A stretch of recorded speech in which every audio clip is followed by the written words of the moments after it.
Philosophical thinking that doesn't do violence to one's settled mind is no philosophical thinking at all. Rebecca Goldstein.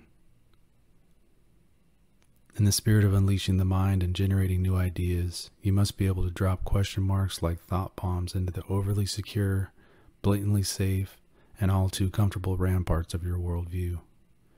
In order to think outside the cliche box, you must at least temporarily obliterate the box.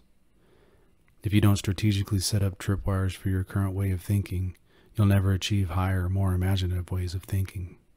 You'll never be able to trip into the masterpiece.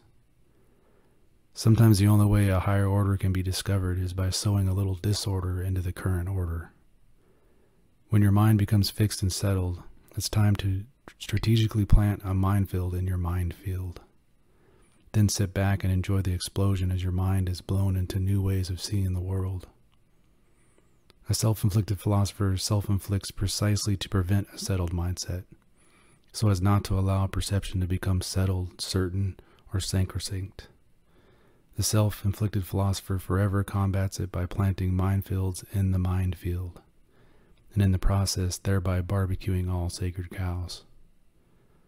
The mind field is a metaphor for the place where we think and reason. The minefield is a metaphor for an upsetting truth. We strategically and proactively plant a minefield in our mind field to prevent our thoughts from becoming settled, content, trapped in a box, or stuck in a rut. We do this to avert extreme bias, circular reasoning, lack of imagination, or ideologies divorced from reality.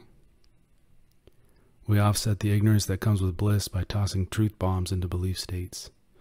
This is a powerful way to remain at the forefront of change. It will keep you circumspect, inquisitive, and open. It will keep you aware of how easy it is to get hung up on a thought, idea, or belief, and it will deter cognitive dissonance. The minefield unsettles the settled mind. It unfixes fixed thinking. It trips up the certain mind. It unstagnates stagnant thought. It blasts off the brainwash, the conditioning, the indoctrination. It balances mindfulness with no mind and creates meta-mind. In the end, the only mindful mindset is the one with a minefield planted in it. After you've blown yourself up a few times in the minefield, after you've tripped over your strategically laid tripwires of thought, after the question mark bombs have obliterated everything you took too seriously, or put too much weight in, or believed to the point of dogmatism, after your mind has been unleashed, the dull blade of your hubris will have finally been sharpened into the razor's edge of a good sense of humor. The only thing left to do is to keep sharpening the blade, keep cutting into truth, keep planting minefields in the mind field.